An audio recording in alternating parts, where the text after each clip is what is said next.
Ruta por los castillos de España, País Vasco. No se conoce a uno sino por lo que dice y hace, y el alma de un pueblo solo en su literatura y su historia cabe conocerla, tal es el común sentir.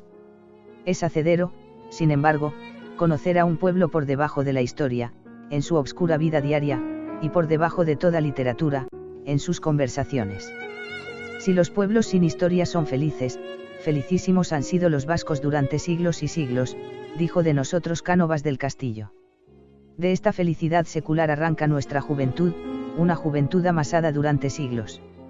Durante siglos vivió mi raza en silencio histórico, en las profundidades de la vida, hablando su lengua milenaria, su euskera, vivió en sus montañas de robles, hayas, olmos, fresnos y nogales, tapizadas de helecho, argoma y brezo, oyendo bramar al océano que contra ellas rompe, y viendo sonreír al sol tras de la lluvia terca y lenta, entre jirones de nubes.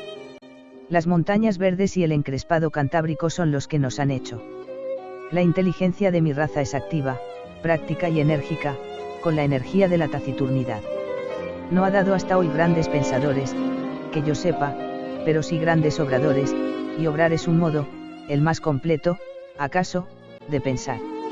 El sentimiento del vasco es un sentimiento difuso que no se deja encerrar en imágenes definidas, savia que resiste la prisión de la célula, sentimiento, por decirlo así, protoplasmático.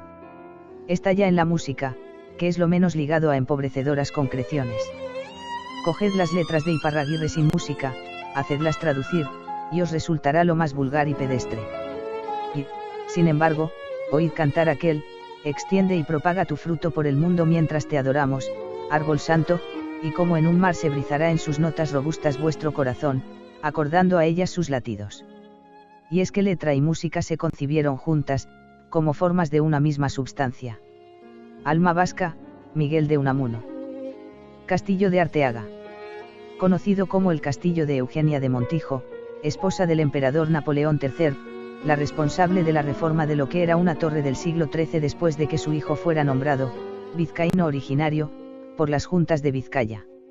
En 1856 la emperatriz envió a Coubrechet, arquitecto francés de los sitios imperiales, que sería sucedido a su muerte por otro arquitecto de la Casa Real de Francia, Ancelet. Es un palacio neomedieval, con torreón neogótico inspirado en la arquitectura gótica francesa. Castillo de Butrón. Sus orígenes son medievales, cuando existía en el lugar la casa-torre del linaje de los Butrón, aunque fue remodelado a instancias del Marqués de Cubas en el siglo XIX. Muñatones. Su origen se remonta en torno a 1339, con el matrimonio de Juan López de Salazar e Inés de Muñatones. En la segunda mitad del siglo XIV, Juan Sánchez modificó las murallas y entre 1439 y 1446 su nieto Lope García de Salazar renovó todo el conjunto. Finalmente en 1476 se iniciaron algunas obras menores que se extenderían hasta fines del siglo XV. Torre de Mendoza. Del siglo XIII. Íñigo López de Mendoza, señor de Llodio, fue quien construyó la torre.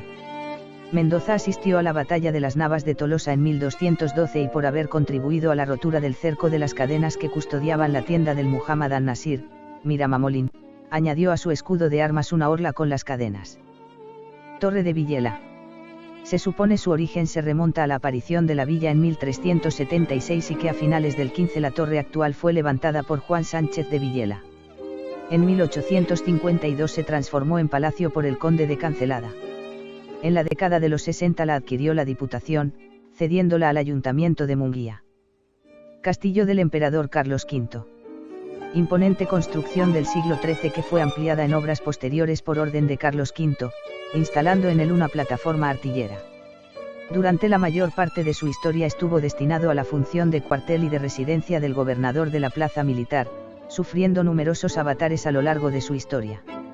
En 1660 sirvió de residencia de la familia real española durante los esponsales de la infanta con el futuro rey francés Luis XIV de Francia en la cercana isla de los Faisanes. En 1794 quedó severamente dañado por las tropas francesas. A comienzos del siglo XX el edificio se encontraba en ruinas, siendo rehabilitado en 1968. Castillo de la Mota. Ubicado en el Monte Urgul, es un conjunto de fortificaciones, baluartes y baterías. Su antigüedad se remonta al siglo XII, cuando hacia 1150 Sancho el Mayor de Navarra mandó construir una atalaya de defensa y levantó alrededor del pueblo la primitiva muralla. Sancho el Fuerte de Navarra lo reconstruyó y fortificó y, más tarde, Alfonso VIII de Castilla realizó diferentes mejoras. Castillo de Portilla. El castillo se construyó en el siglo XI por Sancho III el Mayor, en su política de expansión territorial hacia el condado de Castilla. Desde este momento fue un centro administrativo del reino de Pamplona y punto de resistencia a la invasión castellana que Alfonso VIII realizó entre 1199 y 1200. Aunque no pudo ser conquistada, finalmente pasó a formar parte de Castilla a cambio de la entrega castellana de la fortaleza de Miranda de Arga, en Olite. Con el tiempo fue perdiendo paulatinamente su importancia, hasta que en el siglo XVI fue definitivamente abandonado. Torre de los Barona. Su origen se remonta al año 680, cuando el visigodo Rui Pérez ordenó la construcción de la Casa Torre en un punto estratégico. Desde el siglo XV perteneció a la familia de los Barona, quienes tuvieron vital importancia tanto en las guerras entre Castilla y Aragón como en las guerras carlistas. Castillo de Santa Isabel. Fortaleza construida en 1621 para proteger el puerto de Pasaia. Carlos V ordenó realizar una torre para proteger el puerto de los posibles ataques de navíos de guerra extranjeros o de piratas. El castillo Santa Isabel de Don Ivane fue terminado en tiempos de Felipe IV. Ricardo Ayer.